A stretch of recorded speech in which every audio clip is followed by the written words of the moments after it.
Olá, meu amigo, olá, minha amiga, seja bem-vindo ao podcast do Vitor, o melhor podcast de estudos de leitura e produtividade. Eu estava pensando sobre o que falar hoje, né, agora que eu estou num episódio aqui sozinho, e eu pensei, cara, tem um assunto bem legal sobre estudos que eu posso falar e que eu já falei em alguns outros episódios, mas muito por alto, né, nunca cheguei a abordar especificamente, tá? E é uma pequena afirmação que você que está acostumado aí com podcast, ouve sempre, já vai ter lido na thumb, né? Já vai ter lido ali no título, mas basicamente fala que o estudo não é linear. O estudo ele é um estudo em espiral. Olha só que interessante. Vamos entender um pouco, né? O que é esse estudo em espiral? O que é um estudo linear? O que as pessoas pensam sobre isso? Antes de tudo, se você estiver no YouTube, você pode curtir, compartilhar, manda para o seu amigo que gosta de estudar, gosta de aprender um pouco mais, para que ele consiga ter melhores resultados com esse episódio, tá bom? Vamos lá. O que seria um estudo que a gente está acostumado, né? A gente está acostumado a, poxa, tem uma matéria aqui na escola, né? Isso aí a gente aprende desde pequenininho. Tem uma matéria aqui na escola e tem um livro didático. E esse livro didático tem capítulos ordenados numericamente. Então, quer dizer que eu tenho que ler o capítulo 1, depois o 2, depois o 3, né? Normalmente.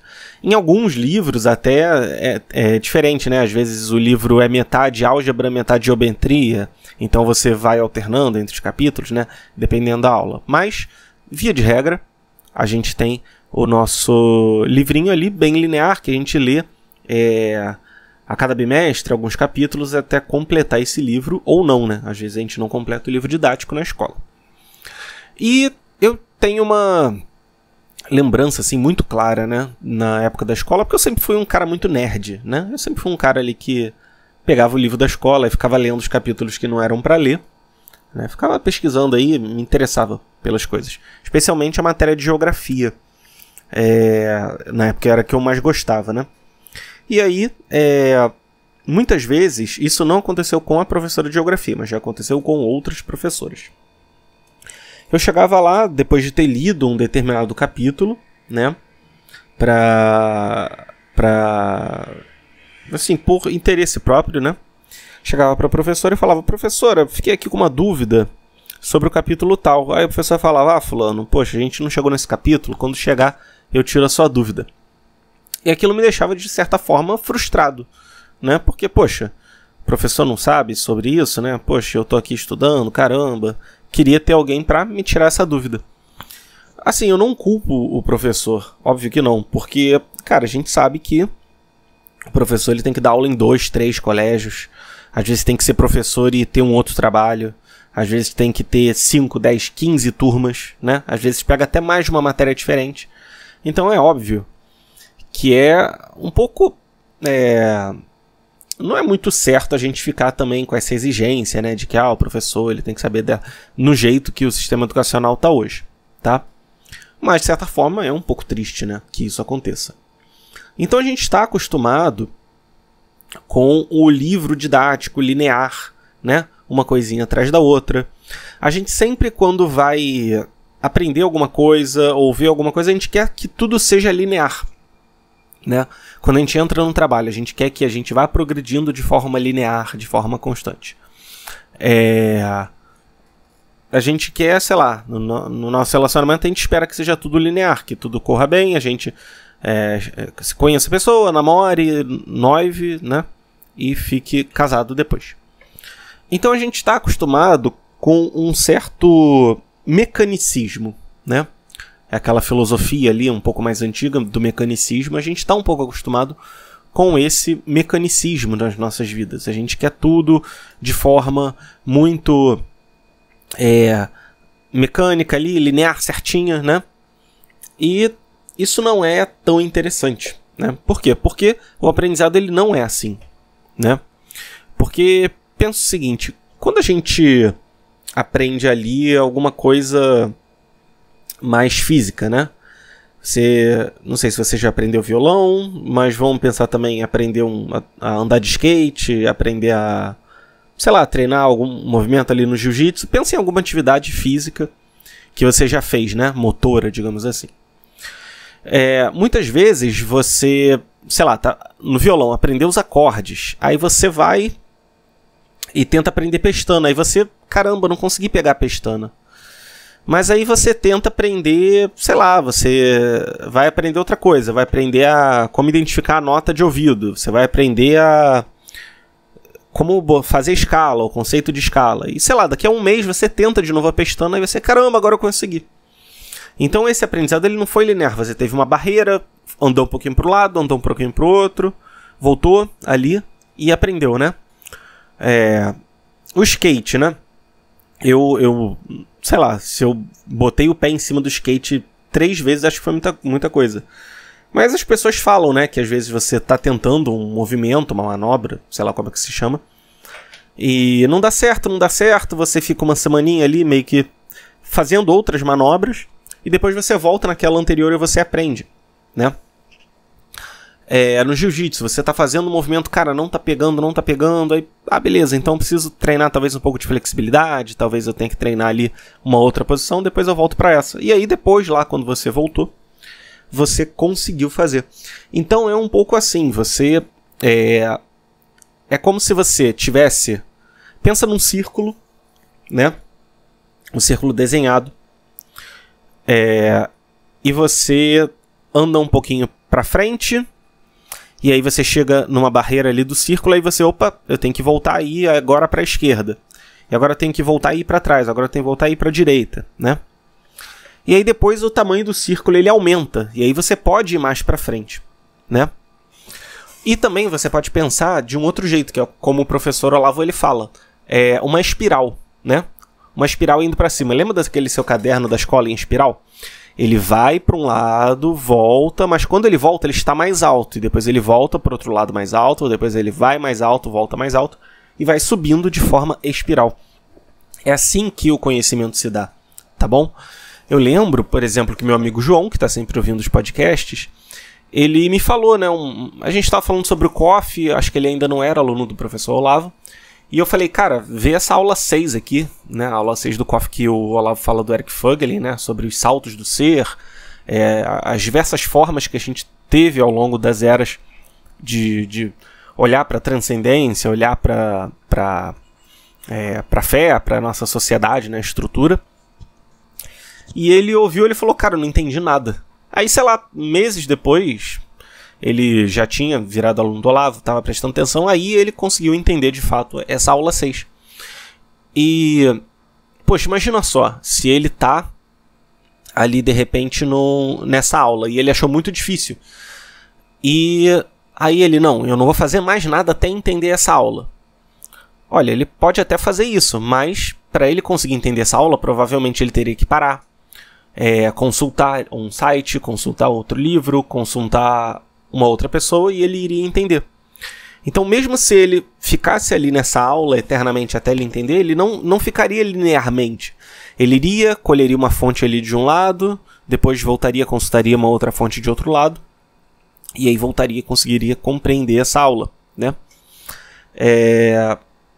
Da mesma forma, eu já me vi várias vezes assim. Então, por exemplo, às vezes você está num livro, você está lendo um livro assim, que tem muitas referências, que é muito difícil, e aí você vê lá o livro citando uma referência. Aí eu, cara, não estou entendendo esse capítulo. Talvez valha a pena eu pegar esse livro, ler esse capítulo aqui que ele está falando de referência, e depois eu volto, né? E aí você vai, lê e volta depois, e aí você entende o conceito do primeiro livro. Então, é muito importante que a gente entenda isso. Por quê? Senão a gente vai se frustrar com os nossos estudos e a gente nunca vai conseguir aprender de fato as coisas, né? Porque muitas vezes a gente pega um livro sobre um assunto que a gente queira aprender, sei lá, teologia, né? E aí, cara, esse livro tá muito difícil, não tá dando para aprender, eu vou desistir de aprender porque eu não aprendi aqui nesse livro aqui. Sendo que talvez, se você parasse, talvez lesse um pouco mais lentamente, talvez se partisse para outros livros que complementem essa experiência, né? Talvez se lesse um pouco menos a cada dia, talvez aí você conseguisse aprender aquele assunto e teria muito mais compreensão do que se você simplesmente desistisse. Então esse estudo em espiral, ele é o estudo que funciona, ele é o estudo que, por si só, ele é capaz de te fazer chegar mais longe. Então, acho que eu tive o primeiro contato com isso, né, quando eu estava estudando para a prova do mestrado. No mestrado, a gente tinha uns materiais didáticos ali dos professores, eles davam aulas, mas assim, as aulas sozinhas não tiravam todas as dúvidas que a gente tinha. Então, cara, eu pesquisei na Wikipédia, eu baixei alguns livros, 2 livros especialmente, né?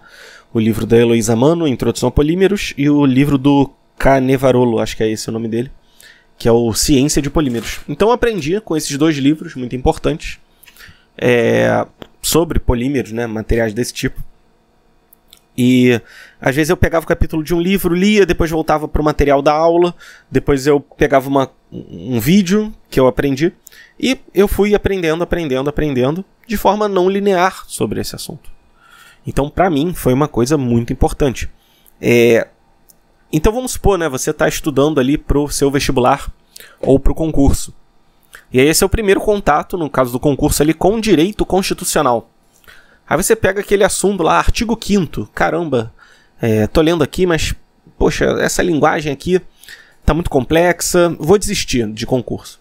Sendo que talvez você possa pagar um cursinho desses aí, que hoje em dia é super barato, né, essas assinaturas, e vai ter um professor que vai te explicar o material do concurso, né, vai te explicar aquela aula. E aí você, não, agora eu entendi, muito bem, beleza, compreendi agora. Então, você passa a... Quando você for ler sozinho aquela lei, você vai entender sozinho. Por quê? Porque alguém chegou e te explicou. Da mesma forma, você poderia, de repente, pegar algum livro que tivesse as leis, mas que comentasse as leis. Agora então, beleza, tem alguém me explicando o que aquela lei significa. Né? Porque só o texto da lei, às vezes, é difícil. Né? A mesma coisa, matemática. Né? Matemática não são leis também? São leis naturais. Leis que estão aí na natureza. E que o ser humano ele não cria, né, como no direito, ele descobre. E aí, você lendo essas leis naturais, você às vezes vê aqueles números, letras, e você pensa, cara, como assim? Aí você vai ver um tutorial no YouTube, né, do conteúdo, e você, agora sim. E aí você volta e você consegue fazer. Então você percebe que é um bate-volta, você vai e volta no conhecimento, de forma que você vai subindo na escada do conhecimento. Lembra aquela escada em espiral que tem em algumas casas mais velhas, né? É aquela escada em espiral que você vai subindo no conhecimento, tá bom? Você vai e volta no conhecimento em vários momentos, né? Por quê? Quando a gente lê um livro, um conhecimento, a gente tem com a gente toda a nossa bagagem, né? Então, por exemplo, as pessoas às vezes não conseguem compreender isso em algumas coisas, mas em outras elas conseguem, né? Então, sei lá, se você vai ler ali Hegel, né, que é considerado um filósofo muito difícil de se ler. Talvez, né, você chega e lê Hegel daquela forma, poxa, tá complicado, né? Mas aí você volta a ler ali a Apologia de Sócrates, de repente lê algum autor falando sobre Hegel, de repente você faz algum curso de filosofia, e aí volta. E aí você consegue aprender muito melhor aquele conteúdo. Né? Então você fez o caminho da espiral, você foi, não entendeu, mas voltou mais baixo, e quando você foi, aí sim você entendeu. E as pessoas não entendem isso às vezes, né, de assuntos assim, de filosofia, de literatura, mas entendem, por exemplo, de matemática. Poxa, esse conteúdo aqui, né, de integral, caramba, se eu não souber a derivada, provavelmente eu não vou conseguir aprender legal. Mas se eu não souber derivada, quer dizer, mas para eu saber derivada, talvez eu tenha que aprender limite, né? Material de cálculo ali da universidade. Então, beleza, então pode ser interessante. Poxa, mas se eu não sei aquelas regras ali, né, de multiplicação, de AB ao quadrado, né, é igual ao quadrado, mais 2AB mais B ao quadrado, né, regras assim, de potenciação, né? Então, talvez eu não vá entender nada. Então, beleza, vamos fazer aos pouquinhos aqui, né? Vamos aprendendo. Então, isso é muito importante, né? E aí você vai falar, Vitor, mas aí você está sendo linear, né? Aí você você está fazendo o que as pessoas fazem de forma linear. Não necessariamente, porque você pode aprender essas coisas de forma integrada. Você pode aprender o basicão ali das regras de potenciação, o basicão de limite, o basicão de derivada, o basicão de integral. Depois você volta para as regras de fatoração, aprende de forma mais profunda. Depois o limite aprende de forma mais profunda. Depois a derivada e a integral, né? Normal. A química, por exemplo, você vai começar a aprender ali as teorias atômicas, vai aprender a regra do octeto, mas a regra do octeto, né? Se você for fazer universidade, você vai ver que a regra do octeto, ela tem tantas exceções que praticamente não é uma regra, né? Mas a gente aprende ali no ensino médio. Então, a gente tem que ver aquela coisa de uma forma mais simples, depois a gente pega outros conhecimentos e pode voltar ali e aprender aquilo de forma muito mais complexa, né? Tem várias coisas que eu poderia citar, né, no conhecimento dele ser espiral. Tem, por exemplo, aquele método de ensino, eu acho que é Rosetta Stone. Não, Rosetta Stone eu acho que é o método de idiomas. Mas tem um método de ensino de homeschooling, né, a educação domiciliar, em que você pega uma determinada matéria, você divide ela em 4, e você dá essa matéria 4 vezes, só que com níveis de complexidades cada vez maiores. Então, por exemplo, você pega a história. Tem a história clássica, a medieval, a moderna e a contemporânea. No ano 1 do homeschooling, você ensina de uma forma básica a história clássica. No ano 2, medieval. No ano 3, moderna. No ano 4, contemporânea. No ano 5, você volta à clássica com um nível maior de dificuldade. Então, 5, 6, 7, 8, né? Volta esses 4 anos mostrando os ciclos da história. E depois, no terceiro ciclo, nos anos 9, 10, 11 e 12, você ensina de forma bem mais aprofundada as 4 fases da história, né? A mesma coisa para as ciências, né? Existe essa definição, né? A ciência ela é a biologia, química, física e ciências da Terra. Então, no ano 1, você ensina o básico, bem básico de biologia. No ano 2, o bem básico de ciências da Terra. No ano 3, o bem básico de química. E no ano 4, o bem básico de física. Então, você vai ter ali a condição de chegar no 5º ano explicando já a biologia de uma forma muito mais profunda, tá? Então, é isso que é importante a gente se atentar, né? Quando a gente aprende algo novo, a gente não aprende do zero. A gente aprende com toda a nossa bagagem anterior. Tá bom? A mesma coisa poxa, Vitor, comecei a aprender francês pelo método A. Aprendi o básico, mas agora eu vou aprender pelo outro curso. Mas caraca, eu vou voltar do zero. Cara, você não vai voltar do zero. Já vai ter várias palavras que você vai saber. Já vai ter vários termos que você vai saber. Eu tentei aprender francês pelo Duolingo, pelo Live Mocha, que era, acho que até pago agora. Depois pelo Duolingo, depois pelo Pimsleur Method, depois pelo Duolingo de novo, até que finalmente eu tive minha professora particular e aprendi. E eu sei que, cara, em cada um desses passos eu pude aprender um pouco mais. Então é muito importante você, mesmo se tiver parado um idioma, mesmo se tiver parado um conhecimento novo, você retornar depois. É muito, muito, muito importante, tá bom? Tenha isso em mente quando você for estudar. E a mesma coisa é quando você vai reler um livro, né? Quando você vai ler um livro pela primeira vez, você não sabe nada sobre ele. Mas quando você vai relê-lo, seja em pouco tempo ou muito tempo depois, você já não vai ser a mesma pessoa. Você vai ter uma bagagem muito maior e talvez você veja lições naquele livro muito mais profundas do que você viu na primeira vez, né?